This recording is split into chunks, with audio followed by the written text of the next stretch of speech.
coverage you can count on. This is the Erie News NOWCAST.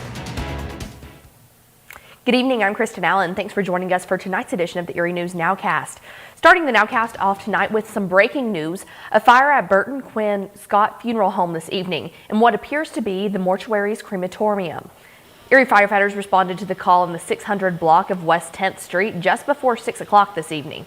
Deputy Fire Chief Mike Fahey told Erie News Now the blaze was mainly on the outside of the building and there appears to be little damage inside. No cause of the fire is known just yet, but we know the crematorium had been in use today. Fire investigators will continue to investigate the cause.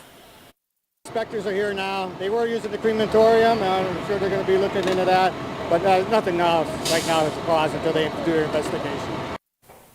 And we'll keep you updated as the cause of that fire is determined. And Green Township supervisors held a meeting today, their first since Erie News Now broke the story that they're giving themselves and other township employees big bonuses. But the meeting offered lots of questions and few answers from township officials. People packed the Green Township building today, frustrated that supervisors approved payments of $10,000 per employee.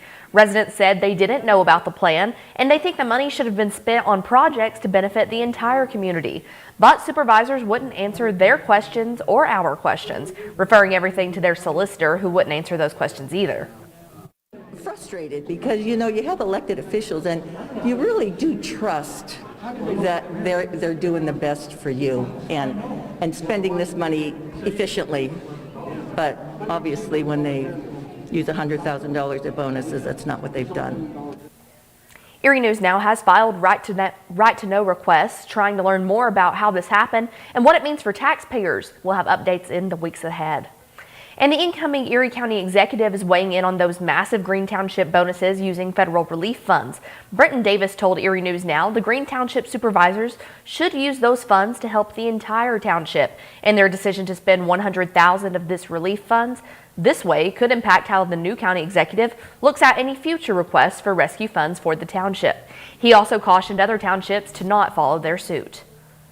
We need to be really mindful of what we're doing as elected leaders. It has rippling effects, and I understand maybe those 10 people, I'm sure they're great employees, but we need to look at the greater good. And to me, just because you can do something doesn't mean you should. So hopefully there aren't any other supervisors out there that are looking to do these similar things, because in 2022, they won't meet me with I would say, a kind demeanor. Davis is encouraging the supervisors in Green Township to rethink that decision. And this week is one of the busiest travel weeks of the year, and it comes at a time when gas prices are the highest they've been in about 7 years. Today, President Biden made a move to help ease steep gas prices by tapping into our oil reserves, authorizing the release of 50 million barrels of oil to help to lower gas prices. Now, it may eventually ease high consumer prices at the pump, but what do drivers think? Not surprisingly, many telling us the prices we pay now are quote-unquote ridiculous, as they're spending $10 to $15 more to fill up at the pump.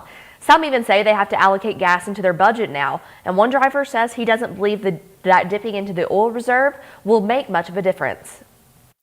I'm not, it's a drop in the bucket. I mean, we need to get people back to work, drilling and producing oil, reopen and more.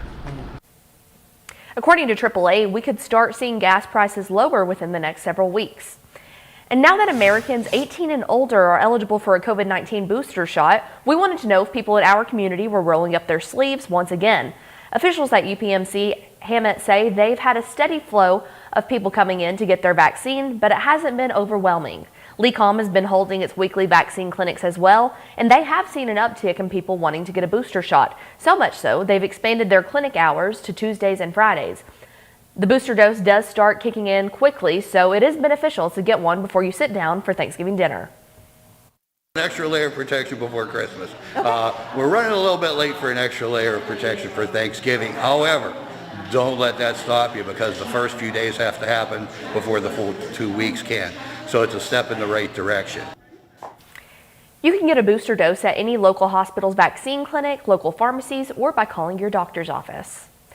And with the holiday shopping season kicking into high gear, you might be excited to score some deals on Black Friday or Cyber Monday. But for many local business owners, the focus is on this Saturday.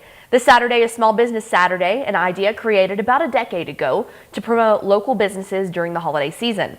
Business owners in the Colony Plaza say it's Small Business Saturday is one of those often busier days of the year, and they're hoping that holds true this year. They say the pandemic and the shipping delays it's caused have made it a difficult year, but they can't wait to see happy, familiar faces in just a few days.